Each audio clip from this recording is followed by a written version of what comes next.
Bom dia, turma. Vamos aqui iniciando mais uma aula de Química. A gente continua no capítulo de funções químicas. Recapitulando, na aula passada a gente viu que são, né, identificar as características dos ácidos e as bases.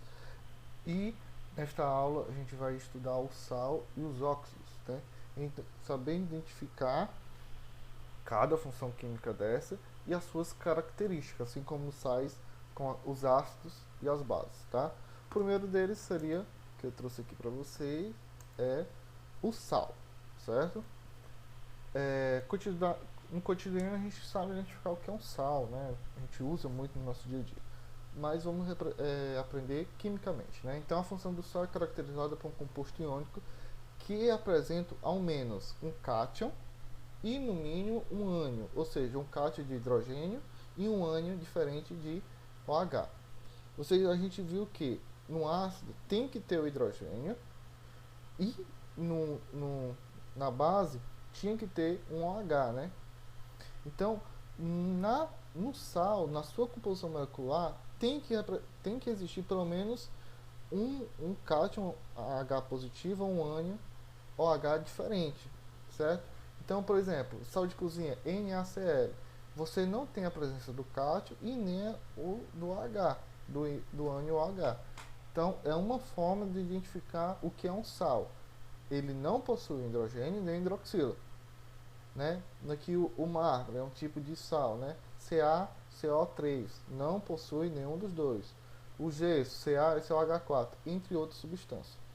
Uma das características importantes dos sais é que eles podem ser obtidos na reunião entre ácidos e bases. Então aqui eu tenho um ácido HCl, note que tem a presença do H. A base NaOH tem a presença do OH, só que quando eu misturo esses dois, eu vou ter a formação de um sal NaCl e da água separadamente, certo? Então note que o sal, o NaCl, ele não tem um H e nem tem um OH. Então, isto é uma forma de identificar um sal apenas pela molécula. Se tem hidrogênio, se tem o OH, ele não é um sal, tá ok? Vamos seguindo.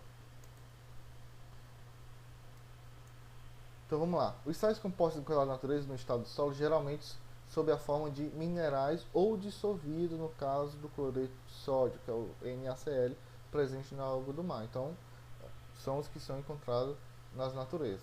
Muitos desses sais apresentam sabor salgado, né? Então, quando a gente fala em sal, a gente já liga a característica de ser salgado. Alguns apresentam alta solubilidade em água, ou seja, na presença de água, muitos, né, são totalmente solúveis, eles desaparecem. E outros apresentam valores de solubilidade tão pequenos que não são considerados insolúveis, tá? Isto é característico. É o caso do carbono de cálcio, né? O CaCO3, constituinte do mármore. Então o mármore ele tem essa composição, que é um tipo de sal. Então quando o sal se dissolve em água, ele sofre uma dissociação semelhante ao que ocorre com os vasos. Então olha aqui, ó.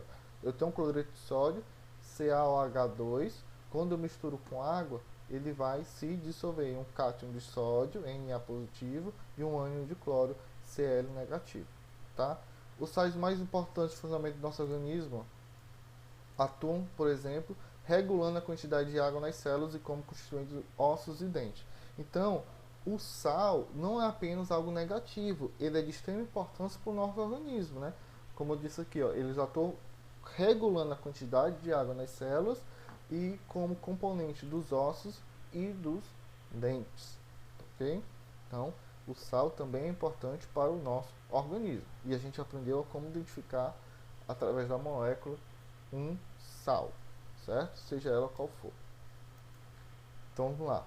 Agora a gente vai ver o que é um óxido, né? A gente viu ácido, base, sal e por último agora o óxido.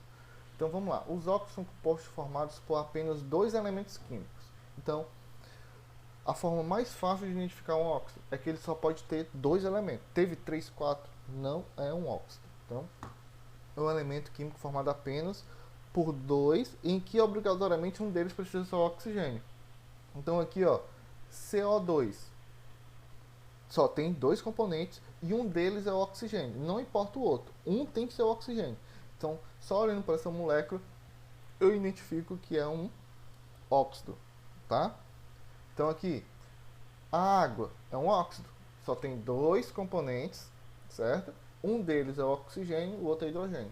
Então, também é um óxido, certo? Então, a água, H2O, presente em quase tudo, e o gás carbônico, CO2, é um tipo de óxido, tá?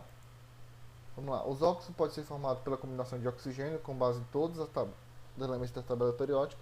Então, se eu pegar um oxigênio e combinar com qualquer outro elemento da tabela periódica, contando que só tenha dois elementos, o oxigênio e outro, ele é um óxido, certo?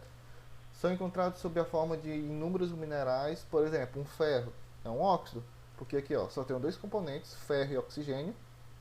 Um é um oxigênio e o outro é o ferro, no caso. Então isso aqui é formado, considerado um óxido. Hematita, aqui o minério de alumínio, alumínio e oxigênio, dois componentes e um deles é oxigênio, também são o óxido, né? Esses minérios são utilizados na obtenção de ferro e alumínio metálico. Então você viu que o oxigênio combinado com ferro e o oxigênio combinado com alumínio são formadores, componentes de um óxido, certo? Os óxidos são componentes binários formados por oxigênio e por outros elementos químicos. De novo, eu friso isso porque é a forma mais fácil e simples de identificar o que é um óxido, ok? Então, pessoal, os principais óxidos e suas utilizações. O peróxido são utilizados na indústria, né, como alvejantes de tecidos e polpas, né, celulose, peróxido. O dióxido de silício é o óxido mais abundante na crosta terrestre, ele é um dos componentes dos cristais, da rocha e da areia. O óxido de cálcio, obtido a partir da decomposição de calcário, é usado na agricultura para diminuir a acidez do solo. O óxido nitroso, conhecido como gás clareante, esse óxido é inalado em pequena quantidade e provoca euforia, certo? O dióxido de enxofre é usado para a obtenção de ácido sulfúrico no branqueamento de óleos alimentícios, né? O monóxido de carbono, utilizado para obter certos produtos químicos e na metalurgia de aço, e assim por diante. Então, tá aí como identificar as características de um óxido, as funções e exemplos dos principais óxidos, certo? Então, funções químicas é simples. Ela é separada nesses quatro componentes, ácido, base, sal e óxido. Aprendemos a identificar cada um deles, aprendemos as características de cada um deles. Próxima aula eu vou tentar fazer um resumão, mais exemplos de ácidos, mais exemplos de bases, sais e óxidos, e fazer uma revisão de como identificar o que é um ácido, o que é uma base, o que é um sal, o que é um óxido, apenas olhando para a fórmula molecular. Então aqui eu olhei para o CO. Então aqui eu sei que é um óxido, porque só tem dois elementos e um deles é oxigênio. E assim por diante. Certo? Então fique por aqui, faça uma atividade com atenção. Qualquer dúvida estou disponível para tirar.